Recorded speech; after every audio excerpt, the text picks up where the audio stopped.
o policiamento tendo uma dificuldade enorme em segurar, e olha, com muita chuva no Rio Grande do Sul. A torcida do Inter, obviamente, saiu num clima de muita tensão do estádio.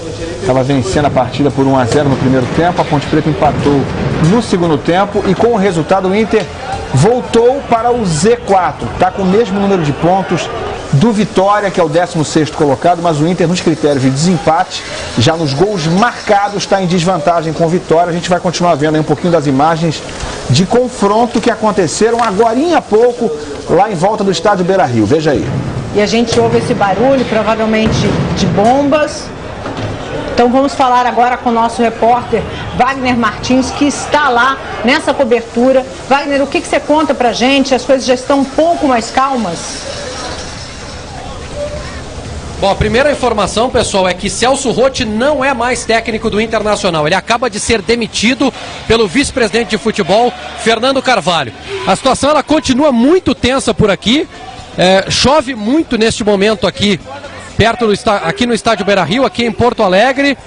E o torcedor fazendo muita manifestação ainda. Torcedores ainda se manifestando de forma muito veemente. Esses que estão aqui de forma pacífica, até se protegendo de um movimento mais forte que ocorre aqui nas cercanias. Há alguns torcedores que voltaram a depredar o estádio Beira-Rio. Hoje, com a segurança extremamente reforçada por aqui, o confronto ele foi inevitável entre esses seguranças particulares do Internacional e esses torcedores que iniciaram uma manifestação com apoio do Batalhão de Operações Especiais aqui do estado do Rio Grande do Sul. Houve confronto, a gente ouviu muitas bombas jogadas dos dois lados e a confusão ela se dispersou um pouco. Mas neste momento a situação volta a ficar um pouco mais complicada aqui em frente ao portão de número 2 do estádio Beira-Rio. Mas a principal informação é, com um empate diante da Ponte Preta, Celso Roth foi demitido, não é mais técnico do Internacional. Ilan e Renata. O Wagner, fazer uma pergunta para você que está trazendo a informação em cima do lance da demissão do técnico Celso Roth. Isso estava nos planos ou está acontecendo por causa dessa pressão da torcida, dessa violência que a gente está vendo aí nas imagens? Porque faltam 3 jogos para o Internacional, né? Quem é que a diretoria vai tirar da cartola a essa altura do campeonato, com o Inter agora com 2 jogos fora de casa, só um para jogar em casa contra o Cruzeiro? Situação dramática, desesperadora, contraria qualquer tipo de planejamento, né? O Inter vai ter que se virar em 3 jogos agora com um novo treinador. Isso, faltam 3 jogos para o Inter contra Corinthians, Cruzeiro e Fluminense. É difícil imaginar qual é a solução que a direção vai encontrar para esses últimos 3 jogos do Campeonato Brasileiro. Muito difícil a gente imaginar qual o nome a direção. O Celso vinha sendo muito pressionado, mas a direção vinha segurando, especialmente o vice-presidente de futebol, Fernando Carvalho. Essa pressão ela ficou insustentável hoje e por isso a troca de comando. Alguns objetos estão sendo atirados para cá. Vou pedir para o Felipe para mostrar o que foi atirado ali. Uma pedra, Felipe, por favor. Um tijolo que está aqui, ó, Felipe. Acabou de ser atirado aqui em direção à imprensa. Ilan e Renata, olha o tamanho da pedra que acabaram de jogar aqui em direção a esses torcedores que estão aqui e a imprensa também que está fazendo a cobertura. Então, o ambiente está longe de estar distensionado por aqui. Houve um controle inicial da situação, mas está muito difícil realmente, inclusive, de trabalhar por aqui. Alguns torcedores tentaram invadir o setor de imprensa para se proteger, porque existem muitos torcedores aqui ainda do lado de fora querendo baderna, querendo confusão e justamente esse confronto. Vamos ver qual é a situação que está por aqui, né? E vamos tentar administrar por aqui, lá.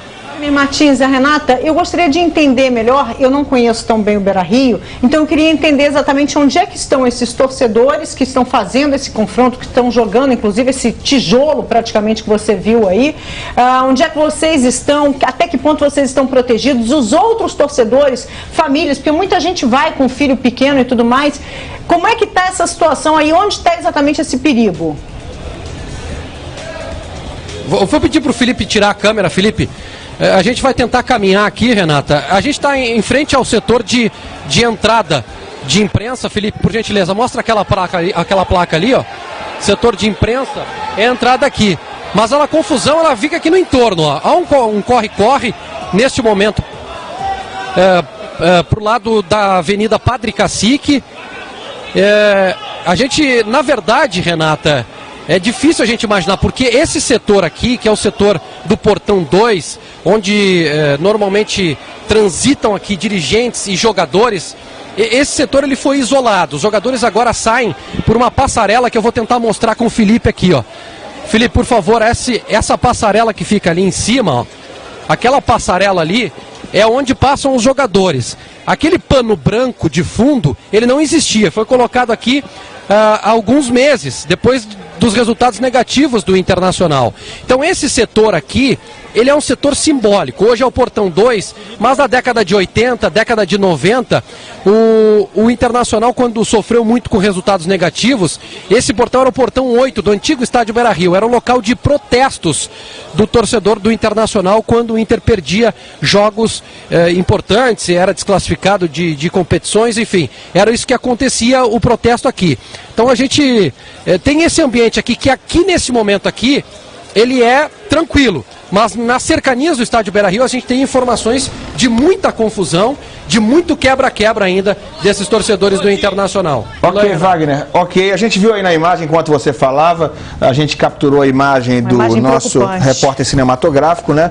Pegando a imagem de um torcedor, aparentemente, de alguém saindo carregado ali. A gente vai liberar o Wagner agora, porque ele vai lá ouvir o Fernando Carvalho, presidente do Inter, que agora há pouco demitiu, anunciou a saída do técnico Celso Roth. Olha a situação do Inter, que já se anunciava dramática, fica ainda mais preocupante agora. O Inter tem 3 jogos restantes, joga fora de casa contra o Corinthians, depois recebe o Cruzeiro. Corinthians que tem muito interesse nesse jogo também, porque ainda busca a classificação para a Libertadores, né? Depois recebe o Cruzeiro, o Internacional, e fecha sua participação contra o Fluminense no Maracanã. E com a possibilidade do Fluminense, por exemplo, estar precisando de uma vitória, quem sabe para buscar G6 ou até G7, se o Atlético Mineiro for campeão da Copa do Brasil. Muito difícil a situação do Internacional, que está empatado com o Vitória, mas o Vitória tem vantagem nos gols marcados e, portanto, está fora da zona do rebaixamento. O Inter tem 2 jogos fora e o Vitória tem 2 jogos em casa nesses 3 que faltam. A gente volta para lá agora, né, Renato? Vamos voltar ao vivo, então, com Wagner Martins, que tem informações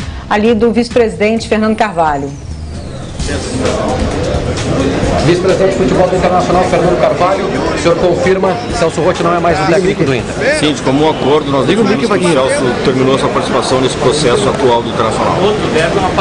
Porque os resultados negativos, obviamente, mas o senhor vinha adotando a seguinte postura: o Celso, neste momento, é o técnico do Inter, não há motivos para troca. Por que essa troca agora, com 3 rodadas faltando para acabar o campeonato? Exatamente por isso, exatamente porque faltam 3 rodadas, o clube não teve resposta positiva, né? Nós temos que criar um fato novo, nós temos que criar uma oxigenação do vestiário e por isso nós resolvemos fazer a alteração juntamente com o Celso, que também opinou no mesmo sentido. O senhor já tem um nome em mente? Há uma lista de treinadores que o Inter possa trabalhar? Tem que agir muito rápido porque segunda-feira tem jogo. Não tenho uma lista. Posso até ter uma ideia, mas antes de concluir, nós não vamos noticiar nada.